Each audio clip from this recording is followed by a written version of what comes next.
ॐ भूर्भुवः स्वः तत्सवितुर्वरेण्यं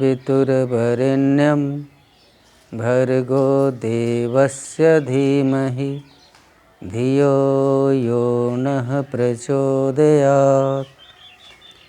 आदरणीय हमारे परिवार के सारे सदस्यगण, शक्ति स्वरूपा देवी तुल्य माताएं और देवतुल्य भाई साहब, हमारे अग्रज अनुज, छोटे छोटे बच्चों और बच्चियों, जीवन देवता चैनल में आप सबका हार्दिक अभिनंदन है।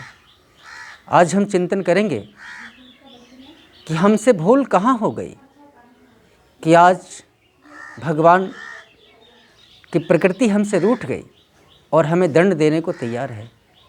इस पर हमें चिंतन मनन करना पड़ेगा और भगवान को हृदय से पुकारना पड़ेगा।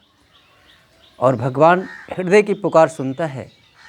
वो आपके वाणी को नहीं देखता, वो आपके भाव को देखता है।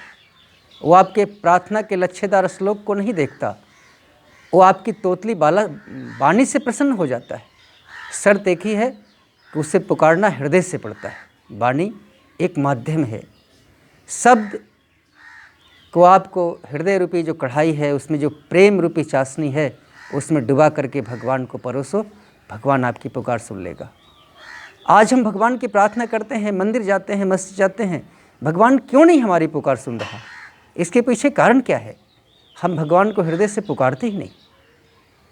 आज ज़रूरत है भगवान को हृदय से पुकारने की, और भगवान को हृदय से पुकारने का सर्वश्रेष्ठ प्रार्थना है। उस प्रार्थना का नाम है गायत्री महामंत्र। गायत्री महामंत्र ऋग्वेद के 3 मंडल का 62वें सूक्त का 10वां श्लोक है। और इस मंत्र के द्वारा भगवान से कहा गया है, हे परमात्मा, आप सर्वेश्वर हो, शक्ति स्वरूप हो, आप हमारे मन को सन्मार्ग में डाल दो। क्योंकि आज हमारा मन ही तो गड़बड़ हो गया।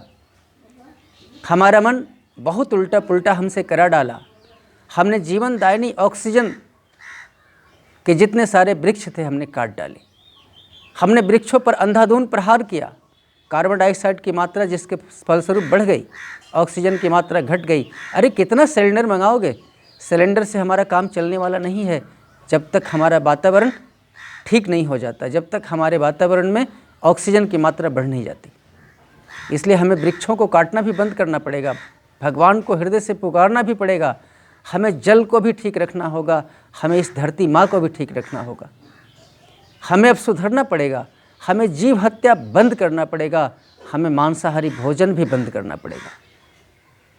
और यदि अब हम ना चेते तो फिर एक दिन विनाश लीला जो हमारे आँखों के सामने देखने को मिलेगी, उसका हमने कभी वर्णन भी ना सोचा होगा, उसका हमने कभी कल्पना भी ना की होगी।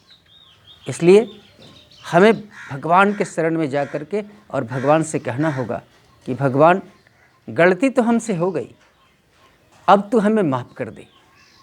हृदय से भगवान को पुकारो और जितने सारे गलत कर्म हमारे हैं उसे एक एक करके छोड़ने का हमें प्रयास करना होगा।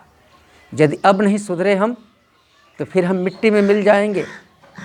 हम किसी भी तरह, किसी भी उपाय से नहीं बच पाएंगे।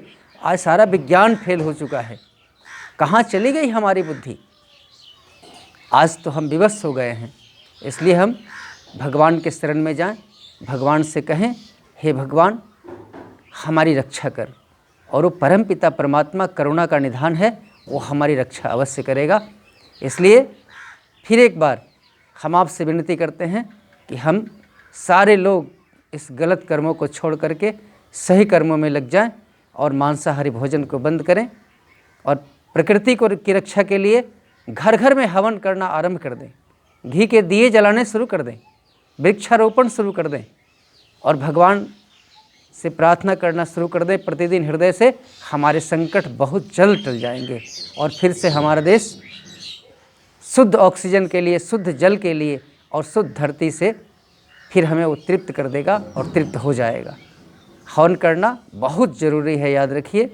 कुछ न कुछ हवन प्रतिदिन आप अपने घर में करें, क्योंकि अगर अगरबत्ती से वातावरण शुद्ध नहीं होता, वातावरण को शुद्ध करने के लिए, वातावरण के में रोग के जो कीटाणु फैले हैं, इसे मारने के लिए हमें कुछ न कुछ हवन प्रतिदिन करना ही होगा। और ऑक्सीजन की मात्रा हमारे प्रकृति में कैसे बढ़े, हमारे वातावरण में कैसे बढ़े, इसके लिए हमें घी के दिए जलाने ही होंगे। इसलिए हमें अपने खर्च से कुछ पैसे काट करके दीपक जलाने हैं और हवन भी करना है और भगवान से प्रार्थना भी करनी है। ये ग्रह बहुत जल्द कट जाएगा, क्योंकि भगवान हमारे करुणा के निधान हैं। आज इतना ही। ओम शांति।